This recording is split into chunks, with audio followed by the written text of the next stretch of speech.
Welcome to ABC Knowledge World. இன்னைக்கு நம்ம பார்க்க போறது 7th standard Maths Term 1 Unit 2 measurementல உள்ள exercise 2.1 third sum பார்க்கலாம். இது ஒரு word problem மாதிரி கொடுத்திருக்காங்க. Suresh won a parallelogram shaped trophy in a state level chess tournament.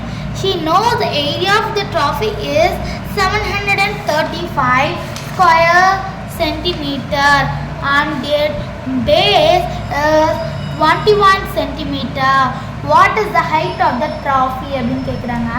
அதாவது ஒரு parallelogram shaped trophy இருக்கு, ஓகேங்களா? ஒரு parallelogram shaped trophy இருக்கு, இந்த மாதிரி இருக்கு, ஓகேங்களா? அந்த trophy அதோட ஏரியா என்ன சொல்கிறாங்க அப்படின்னா 735 சொல்கிறாங்க. ஏரியா இஸ் ஈக்குவல் டு 735, ஓகேங்களா? பேஸ் எவ்வளோ சொல்கிறாங்க?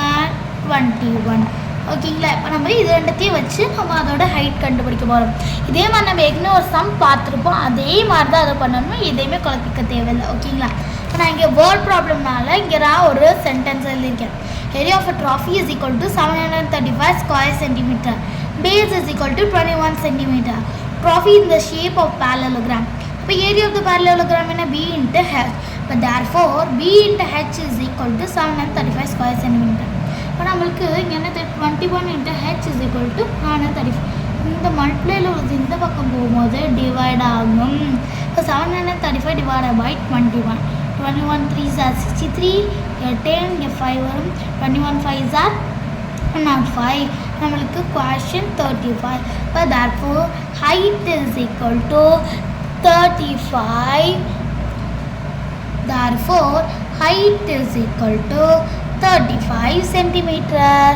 அவ்வளோதான், ரொம்ப ஈஸியான சம் தான். உங்களுக்கு நல்லா புரிஞ்சிருக்குன்னு நினைக்கிறேன்.